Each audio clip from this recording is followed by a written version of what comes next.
Hello প্রিয় viewers, আশা করি সকলে ভালো আছেন। তো অবসর সময় চলে আসলাম আমার ধান যেখানে চারা লাগাইছিলাম।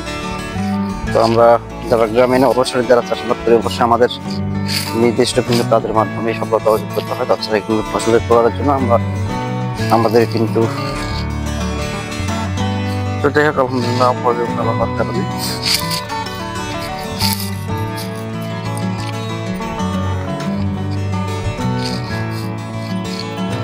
এবার চারা অনেক ভালো হয়েছে, দেখতে পাচ্ছি।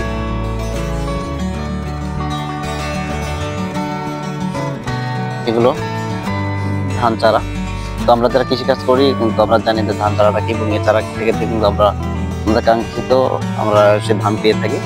তো আবহাওয়া এবার ভালো হওয়ার কারণে চারা খুব ভালো হয়েছে, দেখতে পাচ্ছেন। অসাধারণ কিন্তু গাছের চেহারা।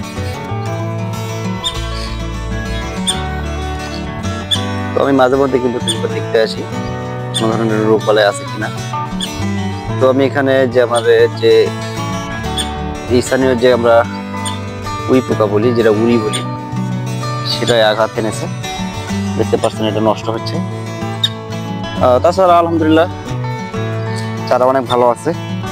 আশা করা হচ্ছে 10 থেকে 15 দিনের মধ্যে জমিতে লাগাইতে পারবো।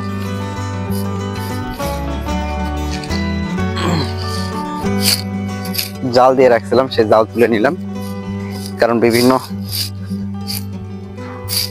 এখানে গ্রাম অঞ্চলে হাঁস মুরগি একটু থাকে, আবির্ভাব হয়, তো সেগুলো থেকে কিন্তু পরিত্রাণ পেতে তোমার চারপাশে দেখতে পাচ্ছেন কিন্তু বীজের চারা। এই সবগুলো কিন্তু ধানের চারা লাগানো হয়েছে।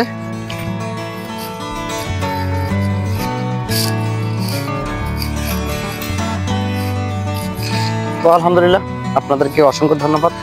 আমার এই ছোট্ট চ্যানেলটাকে আপনারা যেভাবে সাপোর্ট করছেন এবং ভালোবাসা দিয়ে যাচ্ছেন, ইনশাআল্লাহ আমি কিছুদিনের মধ্যেই অনেক এগিয়ে যেতে পারবো।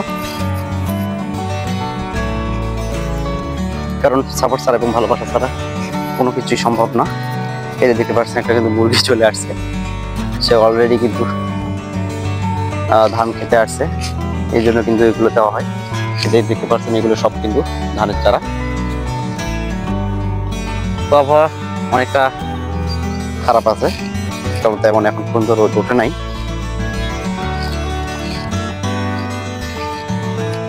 তো ধান চারা বড় হওয়ার কারণে আমি কিন্তু চারাটা তুলে নিয়ে আসলাম। হয়তো এটা পরবর্তীতে আবার অন্য কাজে লাগাইতে পারবো বা অন্য কাজে ব্যবহার করতে পারবো।